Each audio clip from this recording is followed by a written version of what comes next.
Guys, good morning. Happy 4th of July. It's Daryl here. It's Saturday. It is 7 a.m. here in Connecticut on the East Coast. I came across a news report today about a New York couple that was staying in a Stonington, Connecticut hotel, probably not too far from here.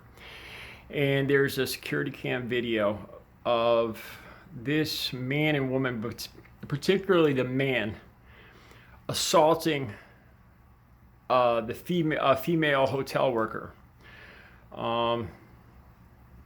This video made me so furious. My hands started shaking. I have the video and I have the news report on my community page. All right, let me go over this. Apparently, this couple called down to the manager that they had leaking water in their room. While on the phone, reportedly, they got verbally abusive and started yelling. And this woman, this hotel worker, there was 3 workers on duty that night. Now, this doesn't, it makes a difference in the assault if it was a hate crime, but the female worker was a black woman. Apparently, I'll get to this later, but apparently they did use racial epithets. So it is a point to say that she was an African-American female. And then you see this video where this black woman was the worker for the hotel. I think she was working, trying to get soda out of a machine or maybe ice. This is what infuriates me. This guy comes up and while hiding behind another woman talking to the hotel worker, he reaches around and sucker punches the hotel worker a couple times and then gets her on the ground and repeatedly kicks her and stomps on her. I've told you guys this before. I put pictures up here. My dad taught me how to box when I was 4 or 5 years old. He taught me a lot of rules. Not all of them. He taught me to never take the first punch, and that was a bad piece of advice. I'll get to that some other time, but he taught me I would never, ever raise a fist, raise a finger to a woman. To this day, I have never touched a woman. This is why I won't tolerate being hit myself. I mean, I could be punched in the face by a woman and I could not hit them back. It's not in I can't do it. When it comes to men, that's a whole different story. I make up for it there. But anyway, back to this. This makes me so incredibly angry. Hiding behind one woman to sucker punch a small, short woman and then stomp on her. I couldn't tell you how furious I was. Now, apparently, while she was on the ground, they called her a monkey and said she doesn't belong on this earth and some other stuff. It's all in the report. So this is even more infuriating here. Our state's attorney, they filed charges that it was a hate crime plus an assault, and the state's attorney declined to prosecute on the hate crime. So that's not part of the charges now. Why not? Calling a small black woman a monkey, not to mention other stuff. No, that's not a hate crime. I'm beyond furious.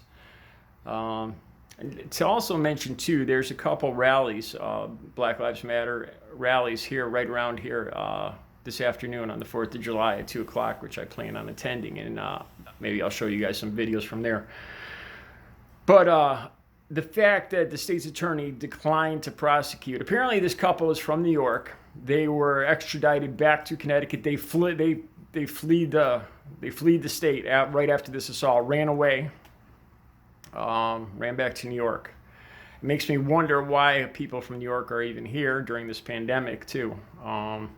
With Connecticut and Rhode Island having the lowest daily new cases, I was under the impression that we weren't. I don't know if we're still allowing people from New York in here. Anyway, it's, part of me wants to say that I don't know for a fact, so I can't say that these people are conservatives or Trump supporters or of that ilk. I can't say that. I'd be speculating. The fact that they use this term, but they describe this black woman, leads me to believe that they have racial issues, and those people do tend to be Trump supporters, but I'm going to have to wait on that. Also brings me to the point, when I was talking about alpha males in yesterday's video, and here's a prime example of these people. Even the people that rushed the Michigan State House with all their guns and their weapons, to me that just says they're insecure. They're insecure in their manhood, and they're insecure when it comes to a one-on-one facing another man. That's all it tells me. And I see more and more of this from Trump supporters, being less than confident in their manhood.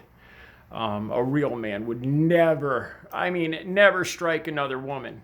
Let alone, like I said, the fact that he hid behind the first woman to sucker punch her and then stomp on her. Furious. But the big thing that I want to talk about, and I want to talk about and watch in the future to see how this case goes, is the fact that our state's attorney refused to prosecute this as a hate crime. I think I'd be happy to protest on this. This was obviously a hate crime, and it's just another example of the problem with law enforcement. Apparently, there was some questions as to how fast the police here were interested in pursuing this case, how fast they were to file charges.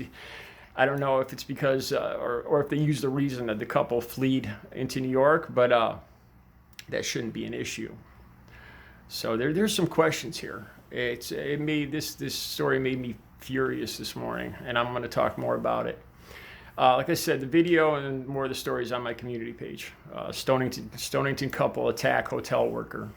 New York couple attack Stonington hotel worker. That's more correct.